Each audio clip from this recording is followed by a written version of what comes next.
नमस्कार साथियों, स्वागत है आप सभी का। हाल ही के समय पर जिस तरह से दुनिया के अंदर युद्ध चल रहे हैं, एक तरफ रशिया यूक्रेन सुन रहे हैं, एक तरफ अमेरिका और इजराइल मिलकर ईरान से लड़ रहे हैं और अमेरिका लगातार ईरान से लड़ते हुए डे टू डे पिछड़ता चला जा रहा है क्योंकि ईरान को न्यूट्रलाइज नहीं कर पा रहा है, स्टेट ऑफ हॉर्मुज पर कंट्रोल नहीं कर पा रहा है, सत्ता परिवर्तन की जो चाह लेकर निकला था वो नहीं कर पा रहा है, जिसके चलते अपने ही बनाए नियमों से उसे पलटना पड़ रहा है। फिर चाहे रशिया की तेल पाबंदी हो, भारत के ऊपर सैंक्शंस में राहत हो, दुनिया के तमाम देशों के साथ फिर से रीनेगोशिएशन की बातें हो या फिर पुतिन से लेकर बातचीत करने की हो। इसका मतलब अमेरिका जो कुछ दिनों पहले एब्सोल्यूट पावर में जा रहा था या फिर यह दिखा रहा था कि मैं पूरी तरह हेजेमोनी में हूं, वर्चस्व में हूं, वैसा उसे अब नहीं दिख रहा है। पूरी दुनिया में उसके हाल ही के उठाए कदमों के ऊपर चर्चाएं होना शुरू हो गई हैं कि यह एक सोचा समझा तरीका नहीं था। खैर, हम इस चर्चा में आज का सेशन कहां एंट्री करा रहे हैं, हाल ही में एक नए युद्ध की आहट सुनाई दे रही है। जैसे मैं ये लाइन बोलूंगा आपके दिमाग में अचानक चलने लगेगा, रशिया यूक्रेन चल रहा था, भारत पाकिस्तान आ गया है क्या फिर से, या कोई ऐसा युद्ध आ गया जिसके बारे में हम चर्चा नहीं कर रहे हैं। इजराइल अमेरिका देख तो लिया सर, मतलब इजराइल अमेरिका ईरान लेट तो लिया, नहीं नहीं नहीं। एक ऐसा युद्ध जिसकी इंतजार बहुत दिनों से है, जिसको होना है और उसके होने में बहुत सारे लोगों की बहुत सी एसेट्स दांव पर लगी हैं। मतलब असल में वो वाला युद्ध हो सकता है जब हो तो दुनिया को बहुत ज्यादा नुकसान हो, और नुकसान ही नहीं, वो एक ऐसा युद्ध हो जो शायद विश्व युद्ध में तब्दील हो। किसकी बात कर रहे हैं? जब चाइना ताइवान पर कब्जा करने निकले, जब चाइना ताइवान पर कब्जा करने निकले और अमेरिका ताइवान को बचाने आए, उस समय दो सुपर पावर आपस में शक्ति परीक्षण करेंगे। आप सवाल पूछेंगे ऐसी बातें क्यों हो रही हैं? देखो, अमेरिका की गुप्तचर एजेंसी ऑलरेडी ये कह चुकी हैं कि चाइना ताइवान पर 2027 में हमला करेगा, लेकिन ये तब की न्यूज थी जब रशिया यूक्रेन युद्ध चल रहा था और अमेरिका रशिया यूक्रेन युद्ध को खत्म नहीं करवा पा रहा था। हाल ही में चाइना को एक बहुत बड़ा ब्रेक थ्रू मिला है अमेरिका के ईरान के सामने ना टिक पाने पर। जब अमेरिका को पूरी तरह ईरान ने स्टेट ऑफ हॉर्मुज को कंट्रोल करके लोगों से रीनेगोशिएट करने पर मजबूर कर दिया, उसके बाद से चर्चाएं चलना शुरू हो रही हैं कि शायद अब चाइना कुछ बड़ा स्टैंड लेने जा रहा है। हेडलाइन बनती है बीजिंग प्रिपेयरिंग फॉर कन्फ्लिक्ट, और इस कन्फ्लिक्ट की कहानी में कुछ ऐसी बातें जिसे देखकर बड़ा ही असहज और असामान्य स्थिति लगती है, और वो ये है कि यहां पर हजारों ऐसी नाव बोट जो हैं वो ईस्ट चाइना सी में देखी गई हैं जो सामान्य तरीके से नहीं देखी जा सकती थी। हजारों की संख्या में नाव आती हैं, मछली पकड़ने वाली नाव है, लेकिन वो एक बहुत ही कोऑर्डिनेटेड तरीके से आकर के ईस्ट चाइना सी में लगभग 30 घंटे खड़ी हो जाती हैं, और उन नावों में लगभग 1000 से अधिक नावों की संख्या 400 किलोमीटर तक एक परिधि बना लेती हैं और 30 घंटे तक लगभग उल्टा एल शेप का आकार बनाकर समुद्र में डट जाती हैं। हेडलाइन बनने लगती हैं कि इसका मतलब कुछ चाइना ऐसा प्लान कर रहा है जो कन्वेंशनल नहीं है, कुछ उलट है, कुछ अलग तरीके से वो रिहर्स कर रहा है। ऐसा क्यों? क्योंकि ताइवान जो है ना वो एक आइलैंड एरिया है। आइलैंड को चारों तरफ से घेरने के लिए नावों का ये विशेष अरेंजमेंट फिलहाल सुर्खी बना हुआ है। कहानी क्या है इस पर अब डिटेल में चलकर चर्चा करते हैं, लेकिन इससे पहले थोड़ा सा लोकेशन को मैप पर देख लेते हैं। चाइना के पूर्व में ईस्ट चाइना सी, ईस्ट चाइना सी के अंदर एक आइलैंड जिसका नाम है ताइवान। चाइना ताइवान को अपना मानता है और ताइवान वाले अपने आप को स्वतंत्र देश मानते हैं। ताइवान और चाइना एक ही है। चाइना ने दुनिया को यह मनवा ऑलरेडी रखा है जिसे वन चाइना पॉलिसी कहते हैं। एक पीपल्स रिपब्लिक ऑफ चाइना है, एक डेमोक्रेटिक रिपब्लिक ऑफ चाइना है, और दोनों में ही एक लड़ाई है कि चाइना शब्द ताइवान वाले यूज नहीं कर सकते। दोनों एक हैं। चाइना से ही कुछ लोग भाग कर गए थे जो ताइवान पर गए थे, अब उनको चाइना वापस लेकर आएगा। ताइवान इस समय दुनिया का दिल है। इस तरह से समझिए कि ताइवान में जितनी भी फिलहाल सेमीकंडक्टर्स की लड़ाई चल रही है, अमेरिका जहां एक और बैठा है लेकर एनवीडिया को कि ये सेमीकंडक्टर डिवाइसेस उपलब्ध करा दे दुनिया में, तो सब लोग एआई में आगे आ जाएंगे। अमेरिका के बाद शायद दूसरी जगह ताइवान ही है जो सेमीकंडक्टर्स की लीडर है। इनकी इकोनॉमी का बड़ा हिस्सा केवल सेमीकंडक्टर डिवाइसेस से निकल कर आता है। ऐसे में ताइवान चाइना की नजर पर लगातार चढ़ा हुआ है और वो इसे कब्जा करना चाहता है। अमेरिका इसको कब्जाने से रोकता है कि भैया तुम कब्जे में मत चले जाना। खैर, अब इसी ताइवान के आसपास का जो समुद्र है उसे साउथ चाइना सी के नाम से जाना जाता है। चूंकि चाइना के ईस्ट में है तो उसे ईस्ट चाइना सी, और चाइना के दक्षिण में है तो साउथ चाइना सी। तो साउथ ईस्ट चाइना के अंदर जो समुद्र है, यानी चाइना के दक्षिण में जो समुद्र है, ताइवान के दक्षिण में जो समुद्र है, उसे साउथ चाइना सी कहते हैं। साउथ चाइना सी को वैसे भी, जैसे आज आप स्ट्रेट ऑफ हॉर्मुज पर ईरान का नियंत्रण सुनते हैं, वैसे ही इस पूरे साउथ चाइना सी पर चाइना का नियंत्रण समझा जाता है। मतलब यहां पर अब जब भी कोई वेसल निकलता है, जहाज निकलता है, निर्बाध रूप से जहाज जाते जरूर हैं। मतलब भारत को भी अगर अमेरिका के पश्चिमी तट पर जहाज भेजना है तो भारत ये वाला रूट लेता है। जापान, साउथ कोरिया, कोई भी जहाज अगर सिंगापुर स्टेट ऑफ मलक्का से होकर अगर जा रहा है तो उसे इस रूट से होकर जाना पड़ता है। लेकिन चाइना ने यहां पर ये जो आइलैंड्स हैं, पारासल आइलैंड, स्पार्टले आइलैंड, रियाओल आइलैंड, इन पर कहीं ना कहीं अपना, स्कारबोरो आइलैंड, इन पर अपना कब्जा जमाया हुआ है। मतलब एक तरह से ऐसा कब्जा कि वो ये कहता है ये सारा एरिया मेरा है और यहां से निकलने वाले को चाइना की सरपरस्ती में निकलना पड़ेगा। अमेरिका फिलीपींस के बहाने यहां काफी ज्यादा इंटरफेयर प्रोड्यूस करने की कोशिश करता है, जैसे स्टेट ऑफ हॉर्मुज में की थी, लेकिन वो जब वहां नहीं रोक पाया, चाइना ने भी इस पूरे एरिया को अपने पूरे कंट्रोल में लिया हुआ है। चाइना इन आइलैंड्स की बदौलत ही ताइवान तक भविष्य में कोई सुरक्षा पहुंचे उसको बाधित करने की इच्छा रखता है, और अगर कल को युद्ध अमेरिका और चाइना के बीच होगा तो इस साउथ चाइना सी को कंट्रोल बिल्कुल वैसे ही किया जाएगा जैसे स्टेट ऑफ हॉर्मुज को ईरान कर रहा है। ये कुछ चोक पॉइंट्स हैं जिन पर नियंत्रण रखने के बारे में चाइना ऑलरेडी विचार कर रहा है। अब चाइना की बात करते हैं ताइवान के साथ। तो देखिए क्या है कि चाइना की ये जो पूरी 9 डैश लाइन है जिसमें इसके बड़े बड़े आइलैंड्स आते हैं, उन्हीं की जद में आता है ताइवान, जो कि एक आइलैंड जैसा देश है। देश क्या है, उसकी इंडिपेंडेंट मान्यता तो देश की नहीं है, लेकिन ताइवान खुद को देश मानता है। दुनिया के देश उसको देश के रूप में मान्यता नहीं देते, कुछ ही देश है जो उसे देश के रूप में मान्यता देते हैं। यह है ताइवान। अब इस ताइवान को चाइना कब्जाना चाहता है, लंबे समय से मंशा है कि इसके ऊपर मैं अपना नियंत्रण स्थापित करूं। अब क्या कहानी है वो सुनते हैं। असल में क्या हुआ, लंबे समय तक चाइना इस ताइवान पर कब्जा करने के लिए कभी अपने हवाई जहाज भेज देता है, कभी यहां पर नेवल शिप्स को चक्कर कटाने लगता है। इस बार बड़ी एक असामान्य घटना है जो रिपोर्ट की गई। बताया गया कि दिसंबर 2025 और जनवरी 2025 में चाइना ने ताइवान, देखिए साउथ चाइना सी तो पहले ही इनके कब्जे में है। मतलब एक तरह से समझिए कि चाइना का साउथ चाइना सी पर पूरा कंट्रोल है। कोई भी दुनिया का देश कुछ भी बोले, लेकिन स्ट्रेट ऑफ हॉर्मुज से आप रिलेट कर पाएंगे। दिक्कत क्या है कि इस ताइवान के उत्तर वाला जो एरिया है, यानी ईस्ट चाइना सी वाला जो एरिया है, जिसके एक तरफ साउथ कोरिया है और एक तरफ जापान है, अमेरिका इन दो जगह से ताइवान के लिए हेल्प भेज सकता है। या तो दक्षिण से भेजेगा या पूर्व से भेजेगा। पूर्व वाले क्षेत्र में चाइना ने एक रिहर्सल किया, और वो रिहर्सल ये था कि हजारों बोट्स को लाइन से खड़ा कर दिया, ब्लॉकेड बनाकर। आइए मैं आपको तस्वीरें दिखाता हूं। ये कुछ तस्वीरें हैं, शायद आपको एक बार के लिए दिखाई ना दे।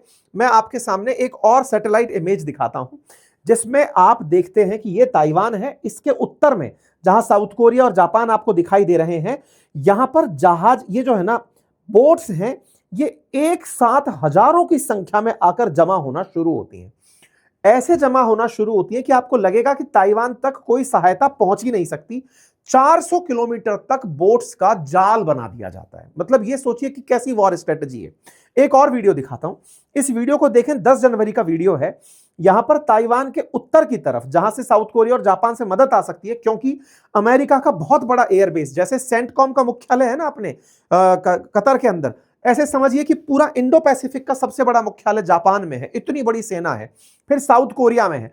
इन दोनों से कोई मदद ना आ पाए, उसके लिए इन्होंने यहां पर इतना बड़ा जमावड़ा बोट्स का लगा दिया।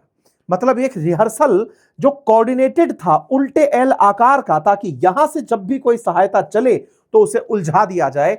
ऐसा इन्होंने अभी एक रिहर्सल किया। ऐसी बोट्स थी साथियों जिन्हें समुद्र के अंदर लाकर खड़ा कर दिया। आप कहेंगे ऐसी कितनी बोट हैं चाइना के पास? रिपोर्टेड है कि चाइना के पास 16,000 से ज्यादा मछली पकड़ने की बोट्स हैं, और इन बोट्स के दम पर वो पूरे समुद्र में जहां जहां कर्ज दिया हुआ है, जहां जहां प्रभाव क्षेत्र है, वहां पर फिशिंग करने पहुंच जाता है। इंक्लूडिंग वो साउथ अफ्रीका तक फिशिंग करने पहुंच जाता है। वो चिली, अर्जेंटीना, वेनेजुएला, हर जगह मछली पकड़ने पहुंचता है। लेकिन इस बार इन बोट्स को, जिसपे सेना सवार नहीं थी, केवल अवरोध करने के लिए। जैसे कई बार आप फिल्मों में नहीं देखते हैं कि पुलिस कहीं किसी अपराधी को पकड़ने जा रही है, लोग भीड़ रास्ते में छोड़ देते हैं, लीजिए अब पौ पौ करते रहिए, आपको इसको ये माना तो जाएगा नहीं कि कोई अपराध हो रहा है, लेकिन रास्ता ब्लॉक कर दिया है। बिल्कुल वैसे ही साउथ अफ्रीका और जापान से आने वाली जो मदद है वो ताइवान तक ना पहुंचे। साउथ कोरिया और जापान से आने वाली जो मदद है वो ताइवान तक ना पहुंचे, उसके लिए भेड़ बकरियों की तरह इन्होंने बड़ी सारी बोट्स पानी में छोड़ दी हैं। यह जानकारी जब बाहर निकल कर आती है तो यह चर्चा फिर से दोहराने लगती है कि चाइना वालों ने जो फिशिंग वेसल पानी में उतार रखे हैं उनका डोमिनेंस क्या इस पर्पज से था कि एक दिन वो उसका ब्लॉकेड पानी में पैदा कर देंगे। चाइना की मॉन्स्टर फिशिंग फ्लीट पहले भी चर्चा में रही है, लेकिन इस तरह से चर्चा में होंगी। आज से 2 दिन पहले भी South Africa intercept Chinese fishing vessel for unauthorised entry to its water. पहले भी चाइनीज श्रीलंका तक में चाइना की बोट्स आ जाती हैं पानी मछली पकड़ने के लिए। पहले तो इनसे मछली पकड़ते ही हैं, यानी सी फूड पर ये बहुत ज्यादा डिपेंड करते हैं, लेकिन उनका पर्पस इस तरह से हो कि इनका इस्तेमाल, वही वाली बात है ना कि कैटल्स का यूज तो दूध के लिए हो रहा है, ऊन के लिए हो रहा है, मीट के लिए हो रहा है, लेकिन कोई इस तरह से करे कि जब कोई सेना आए या फिर पुलिस आए तो उनके सामने उनको खुला छोड़ दो। इन्होंने इस तरह की टैक्टिक अपनाई जो कि अपने आप में एक चर्चा का विषय बन गई। पर साहब बोले तो ये जनवरी की घटना है, इसकी चर्चा अभी क्यों हो रही है? चाइना लगातार जब से रशिया यूक्रेन चल रहा है तब से लगातार सोच रहा है कि ताइवान पर हमला करने का सबसे आसान तरीका और वो तरीके कौन से हो जिससे अमेरिका जब इसे बचाने आए तो हम इसके सामने खड़े हो जाएं। जैसे अभी रिसेंटली जब आपने बागची का बयान सुना होगा, ईरान के विदेश मंत्री ने यह कहा था कि अमेरिका को लगता है कि हम तैयार नहीं थे युद्ध के लिए। हम लोगों ने 20 साल तक, लगभग 2 दशक तक अमेरिका को अपने पूर्व में यानी कि अफगानिस्तान में और अपने पश्चिम में यानी कि इराक में झगड़ते हुए देखा है। हमें अमेरिका की सारी स्ट्रेटेजी आती है। 20 साल से इस दिन का इंतजार कर रहे थे जब अमेरिका हमसे लड़ने आएगा, इसीलिए उन्होंने मोज़ेक सिस्टम अपनाया था। ताइवान पर चाइना लंबे समय से हमला करना चाहता है, लेकिन अमेरिका उसे बचाने आएगा, अमेरिका उसको वेपन देगा, अमेरिका कोरिया से, साउथ कोरिया से, जापान से अपनी वेसल्स भेजेगा, उनसे निपटने की यह तैयारी लंबे समय से कर रहा है। वही बात है, अमेरिका जैसे यूक्रेन के अंदर देखता है कि कैसे अमेरिका मदद पहुंचाता है, वैसी मदद यहां भी पहुंचाएगा। तो उनकी वॉर स्ट्रेटेजी में यह एक वॉर स्ट्रेटेजी सुर्खी बनती है, और जब यह सुर्खी बनती है तो तमाम जगह पर यह बात चलने लगती है कि अब चाइना जो रिहर्स कर रहा है वो शायद इस दिन के लिए है। सोशल मीडिया पर बहुत तेजी से ये वायरल होने लगती है कि समंदर के अंदर इतनी मछली पकड़ने वाली बोट एक साथ क्यों आई और ये क्या तरीके थे सोचने के, ये बात आई। अब लेकिन एक और सवाल यहां पर आया, और वो क्या है, हाल ही के समय पर चाइना का एक बिहेवियर ऑब्जर्व किया गया है, और वो क्या है, चाइना पहले क्या करता था, अपने जो लड़ाकू फाइटर जेट होते थे उन्हें ताइवान के क्षेत्र में से, ताइवान के एयर स्पेस में से गुजार देता था, ताकि ताइवान में डर बना रहे कि हम तो कभी भी आएंगे तुम्हारे ऊपर गोला चला के चले जाएंगे। चाइना युद्ध करने से डरता है, लेकिन ताइवान को लेकर उसने ईगो बना रखा है कि इसे तो मैं लेकर रहूंगा क्योंकि वो मेरा अपना है, वो इस तरह से ट्रीट करता है। ऐसे में चाइना ने ताइवान के ऊपर से कईयों बार बहुत सारे हवाई जहाज गुजारे, फाइटर जेट गुजारे हैं।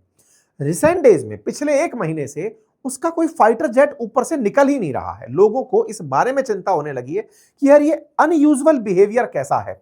चाइना इतने सारे फाइटर जेट, पिछले साल इतने फाइटर जेट निकाल रहा था, अब अगर देखा जाए तो कंबाइंड टोटल अराउंड ताइवान की बात करें और उसके कंपैरिजन में बात करें तो ये बहुत कम हो गया है।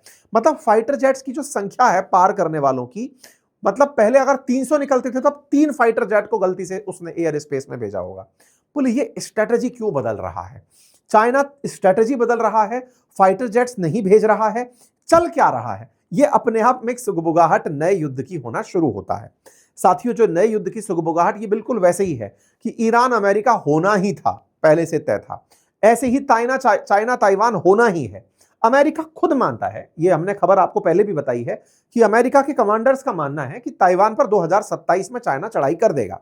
लेकिन क्या वो 2027 से पहले हो सकता है? यही चर्चा आप और हम कर रहे हैं, क्योंकि अल्टीमेटली इसे अब कॉन्फिडेंस आने लगा है अमेरिका के फेल मारने पर और चाइना की सप्लाई चेन के कंट्रोल से। उसे यह समझ में आने लगा है कि पूरी दुनिया में कंट्रोलिंग अथॉरिटी अगर अमेरिका ने खुद को टैरिफ के नाम पर समझा, आप सोचो ना, इस पूरी लड़ाई के विनर के रूप में अभी रशिया का नाम आ रहा है कि भाई उसके पास में पूरा तेल था, उसने कंट्रोल कर लिया, उसको युद्ध समझ में आ गया कि ईरान से लड़ोगे कल को तेल हमारा ही बिकवाओगे, तो रशिया इसलिए यूक्रेन छोड़कर ही नहीं निकला। अब यही बात चाइना को समझ में आती है कि मेरे पास कंट्रोल है पूरे प्रोडक्शन का, मैं कंट्रोल रखता हूं तो मैं कर जाऊंगा। और अमेरिका इस मामले में लगातार फेल हो रहा है। चाइना अपने आप को सप्लाई चेन में मजबूत कर रहा है, अमेरिका यूरोप में अपने आप को पिछड़ता हुआ पा रहा है। उसके जो लगातार सहयोगी हैं वो आजकल चाइना का रुख करके बैठे हैं। सोचो ये तीनों की तीनों चाइना जाकर आ चुके हैं। ऐसे में अमेरिका अपने साथ के जो मित्र थे उनसे पिछड़ता हुआ जा रहा है और चाइना यूरोप में तोड़ मचा चुका है, रशिया को साथ ले चुका है, ईरान के मित्र के रूप में दिखाई दे रहा है और अमेरिका गल्फ के जो देश उसके साथ थे उन्हें भी अपने विरोध में बिठाकर बैठ गया है। लेकिन कुल मिलाकर के अमेरिका की हेजिमोनी में ट्रंप ने जो डेंट लगाया कि भाई इनके साथ रहना कितना नुकसानदायक हो सकता है, वही चीज अब बहुत बड़ा एडवांटेज चाइना के लिए बन रही है। साथियों, फाइनेंशियल टाइम्स एक बहुत ही ग्लोबल मतलब रिकॉग्नाइज्ड न्यूज चैनल है। वो क्या लिखता है अपने उसके ट्वीट हैंडल पर, आज लिखता है बोर्ड ऑफ पीस, यानी कि इसने बोर्ड ऑफ पीस बनाया था ना गाजा के लिए, स्पेलिंग बदल दी, BOARD की जगह BORED कर दिया कि शांति से बोर हो गए ट्रंप, इसलिए उन्होंने ये सब तहलके मचा दिए। एक जर्मनी का अखबार है, प्रतिष्ठित अखबार है हैंड्सलैब करके, वो हैंड्सब्लास्ट करके लिखता है ऑपरेशन एपिक फेलियर, अमेरिका ने जो ईरान पर हमला किया वो उनका एपिक फेलियर है। एपिक फ्यूरी नाम था ना, एपिक फेलियर है, मतलब ईरान पर जो अमेरिका ने किया वो अमेरिका के लिए फेलियर कंसीडर हो रहा है। साथ ही साथ उसके जो सहयोगी राष्ट्र हैं इंक्लूडिंग इंडिया, उन सबके केस में अमेरिका पिछड़ता जा रहा है। कुल मिलाकर अब कहा जाए चाइना अपने लिए अगली तैयारी कर रहा है और ऐसे में सारी तैयारी में वो अपने सहयोगियों को जो अमेरिका से बिछड़ते जा रहे हैं उन्हें साथ लेता जा रहा है। कह रहे हैं कि ईरान पर जो हमले हुए हैं इनमें एक चाइनीज एप्लीकेशन था जिसका नाम था मिजार विजन।